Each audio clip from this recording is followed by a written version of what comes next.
You can make a beautiful piece of faux stained glass with just a few simple supplies. So let me show you how.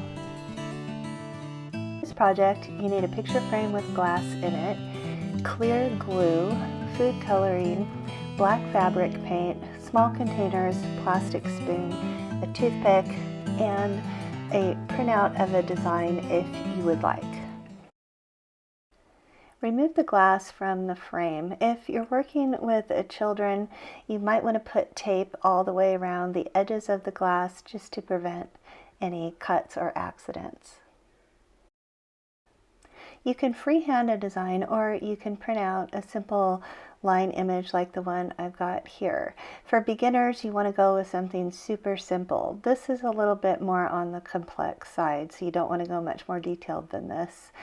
Take the black fabric paint and smoothly copy all of the lines of your image, or like I said, you can freehand a design.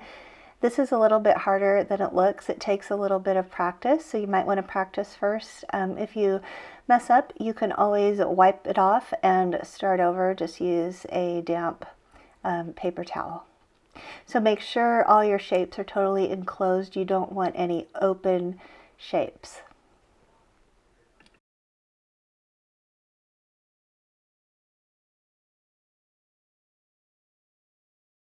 Let the fabric paint completely dry before you move on to the next step.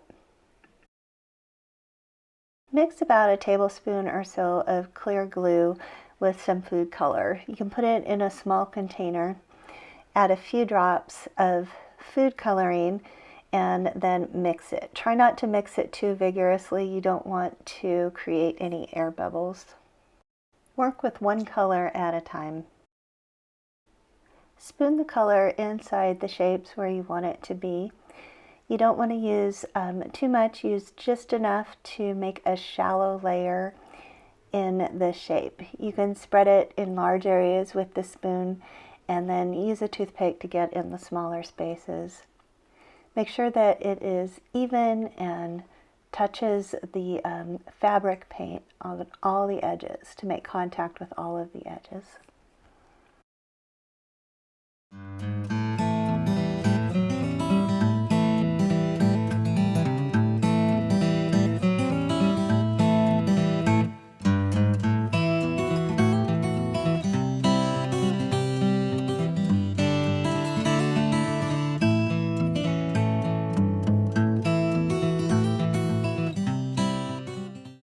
When you're finished, you might notice some air bubbles in your colors. So these are no big deal. If you have a few, if there's some that bother you, you can take a toothpick and pop them or take them out. But there will always be a few, so don't worry about it too much.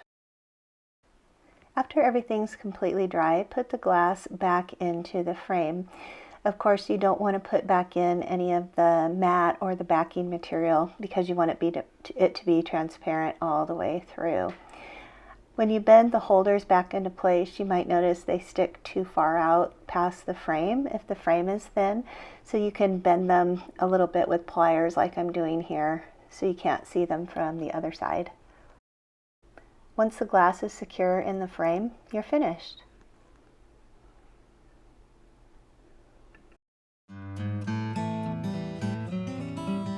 Please subscribe to my channel for more craft ideas. There's new videos every week, so you don't want to miss one.